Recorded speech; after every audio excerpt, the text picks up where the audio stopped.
기도하겠습니다. 하나님 아버지 감사합니다. 22년 전 이곳에서 수업을 받으며 목회를 준비하던 그때가 우리 신대원 학생들을 통해서 하나님 다시금 기억나게 하시고 깨닫게 하시고 또 감동받게 하여 주셔서 감사합니다. 순수한 열정과 믿음과 또 목회를 준비하고 있는 하나님의 자녀들 백성들 앞으로 그 사역의 앞길도 하나님께서 열어가실 줄로 믿고 지금 준비하고 있는 과정들이 온전히 하나님께 영광이 되는 그 모든 것들을 다 배우고 깨우치고 또 깨닫고 또 준비하는 그런 기간이 될 수 있도록 축복하여 주시옵소서. 예수 그리스도의 이름으로 축복하고 기도합니다. 아멘. 22년 전에 이곳에 이제 신대원 1기로 졸업하면서 요 뒤에 보면 그 나무들 한 그루당 10,000원씩 해서 제가 10그루를 저 뒤에 심었는데 올 때마다 잘 자라고 있구나 그런 때가 참 쏜살같이 지나갔습니다. 또 여러분들을 보고 또 이 채풀 시간에 와서 이제 채풀 참여하긴 했지만 또 이렇게 말씀을 준비하고 또 이렇게 서기는 생각지도 않았는데 또 이렇게 기회가 왔습니다. 여러분들이 찬양과 또 준비하는 모습 또 예배 참여하는 모습 여러분들을 보면서 도전도 받고 또 위로도 받고 또 그렇게 이 자리에 섰습니다. 오늘 뭐 제목 보면 그저 설교의 목적인데요. 장학금 전달하러 가면 되는 줄 알았는데 또 말씀을 전하래요. 그때부터 부담이 됩니다. 야, 이 뭘 전할까? 어디에다가 포커스를 맞출까? 근데 가만히 생각해 보니까 목회 일선에서 가장 많이 부담이 되고 가장 또 정신을 좀 차려서 준비하고 해야 될 게 설교더라고요. 아마 설교에 자유로운 분들이 뭐 자신 있는 분들도 있겠죠. 그런데 저는 지금도 떨려요. 여러분들 그 설교는 몇 학년 때 지금 공부합니까? 2학년 때? 2학년 때. 1학년 때. 2학년 때. 저는 참 우리 일기들은요 복을 받았어요. 소망교회 지금 김경지 목사님이 우리 1, 2학기 다 가르치시고 광나루 장신대로 갔습니다. 그리고 지금은 소망교회 담임 목사하고 있는데 정말 짜게 줬어요. 점수. 저는 B밖에 못 받았어요. 중간 정도 했습니다. 중간 정도. 근데 여전히 부담이 됩니다. 우리가 목회를 하면서 가장 느끼는 것들이 뭔가 하면 이 설교에 대한 회의가 옵니다. 그리고 목회를 하다 보면 힘든 과정들이 분명히 와요. 그럴 때마다 이제 뭐 기도도 하고 그러지만 가장 부담이 되는 게 이제 설교인데, 우리가 설교를 하면 성도님들이 막 확확 변할 것 같죠. 여기 보니까 뭐 연배들이 좀 있으신 분들이고 또 평신도로 있다가 이제 신학교 왔는데 여러분들이 평신도로 있을 때 확확 변하던가요? 잘 안 변합니다. 교회만 세우면 막 부흥하던 시대가 있었습니다. 그때는 정말 뭐 교회만 세우면 부흥되고 이랬는데 지금 부흥되는 교회는 이상하다 할 정도로 그럼 시대가 지금 그렇습니다. 우리에게 가져온 그 풍요가 이제는 교회가 필요 없을 정도로 이제는 영상 예배로 대체함으로 인해서 예배의 존재 가치가 무의미해지는 그런 시대를 지금 살아가고 있습니다. 수요 예배나 금요 기도회, 새벽 기도회, 이제 주일 예배까지도 영상 예배로 대체하는 서울에서 어제 목사님 은퇴하신 분을 만났는데 지금 그 트렌드가 그렇답니다. 교회 성장 쉽지 않습니다. 여러분 개척교회 코로나로 인해서 개척교회가 약 한 20% 정도가 문을 닫았다고 합니다. 어렵습니다. 부흥을 좀 하다 보면 꼭 한두 명이 분탕질을 합니다. 그러면요, 또 교회가 흩어지고 또 작은 교회가 됩니다. 목사가 할 수 있는 것에 대해서 모두 다 할 수 있다라는 자신감을 가질 수도 있습니다. 근데 막상 목회 현장에 가보면 할 수 있는 것들이 그렇게 많지가 않습니다. 저는 이제 2대 담임으로 지금 교회에 갔는데 1년 지나니까요. 1년 지나니까 사구 목사로 낙인이 찍혔어요. 사구 목사인 이유가 쌀값 청구하고 사택 관리비 청구하고 휴대폰 값은 대주더라고요. 그거 청구했다고 사구 목사로. 그래서 2년 11개월 동안 싸웠습니다. 분쟁을 했어요. 주일날마다 프랜카드를 내걸고 사구 목사는 나가라. 경찰에다가 2번씩이나 고발하고 노회에다가 2번씩이나 고발하고 2년 11개월 걸렸어요. 저는 사례비를 한 2년 동안 받지 못했습니다. 왜요? 통장을 다 가지고 나갔어요, 이 사람들이. 그런 것을 겪으면서 목회에 멘붕이 옵니다.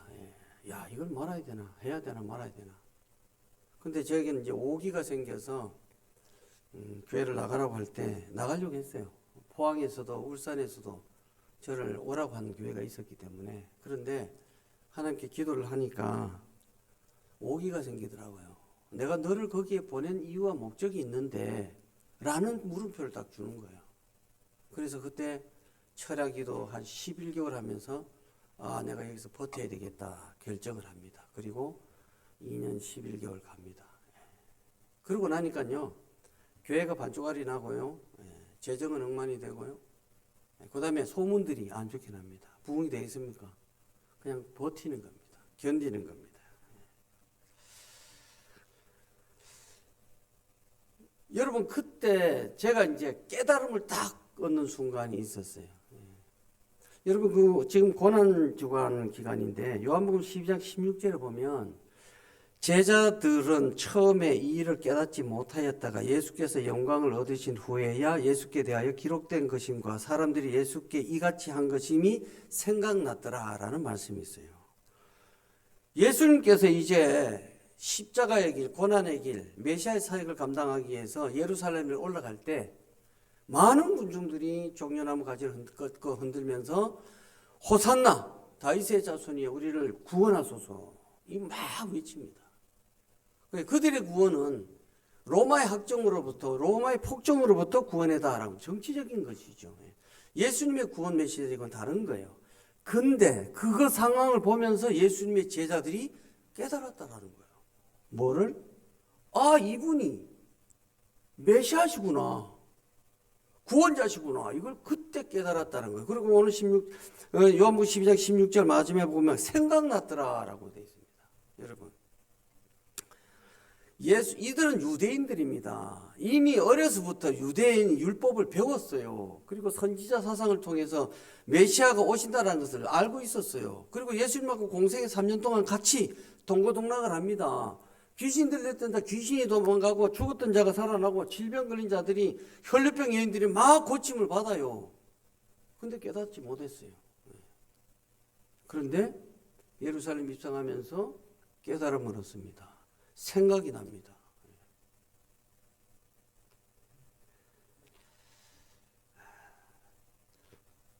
그들의 깨달음이 이제 곧 예수가 바로 구약 성경에서 예언된 메시아였다라는 것. 즉, 목회를 하다 보면요, 갑자기 깨달아질 때가 있습니다.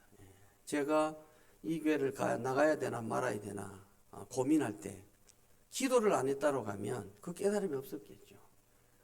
제가 가기 전에 3개월 있던 분이 그 교회에서 쫓겨났어요. 나중에 얘기하더라고요. 그럼 이건 습관인 거예요. 그러면 내가 그곳을 떠나버리면 다음에 온 사람은, 그들이 나를 쫓아낸 이유가 사구 목사라고 했는데 원로 목사하고 목회를 하겠다는 거예요. 이 교회는 원로 목사께서 세웠기 때문에 우리 원로 목사하고 목회하겠다는 거예요. 그게 말이 됩니까? 통합교단에서. 여러분, 그 깨달음 하게 되면 어떤 생각이 듭니까? 불교가 깨달음이잖아, 그죠? 저한테 이제 깨달음의 정의가 보니까 생각하고 궁리하다 알게 되는 것이라고 정의되어 있는데요. 깨달음은 생각하고 궁리하다가 발견하게 되는 이게 은혜입니다.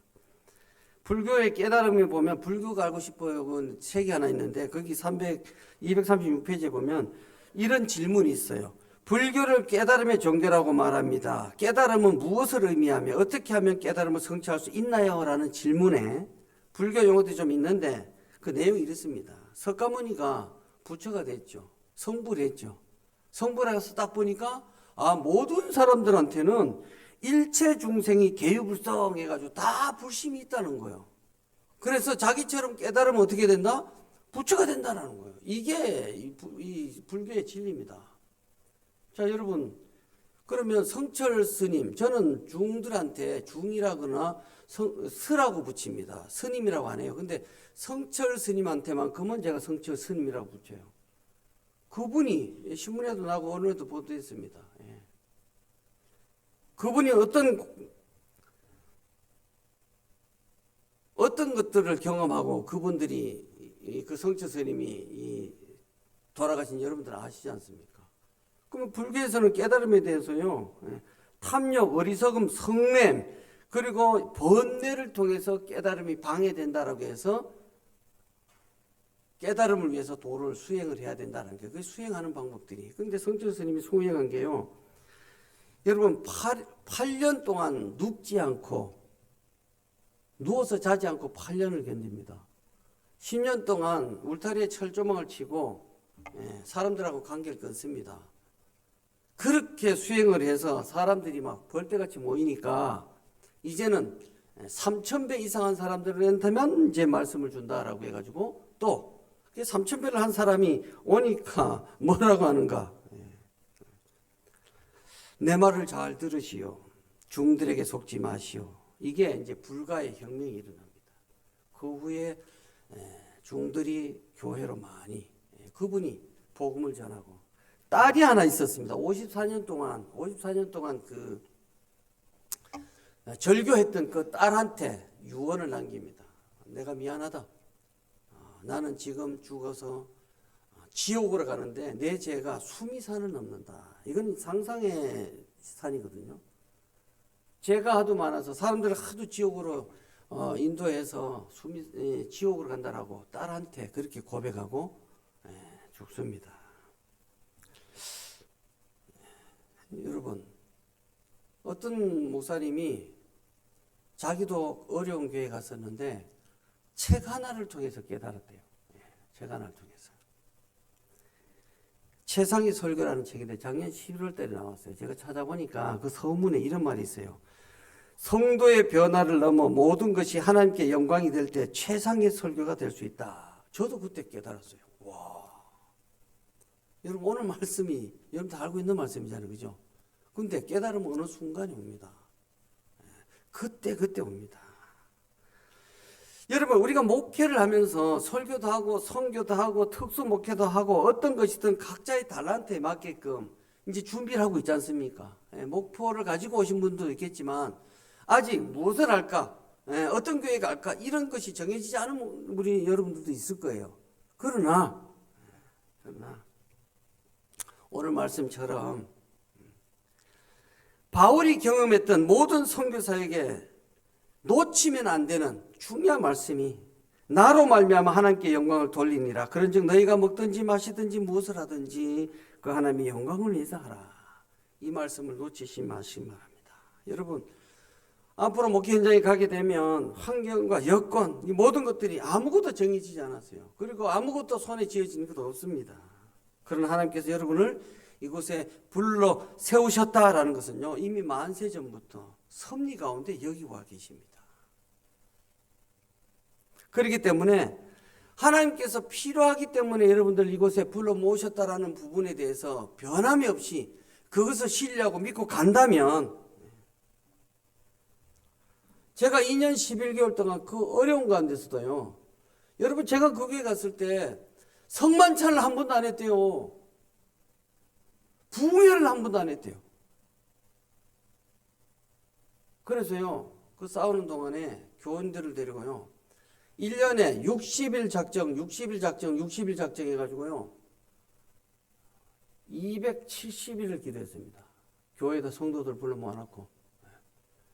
그 후부터 부흥회도 했습니다.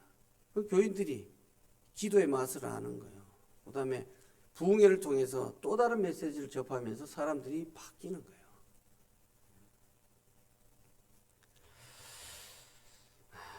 오늘 여러분들이 이 말씀을 기억하십시오. 목회 현장에서 설교 부분이 많은 부분을 감당합니다.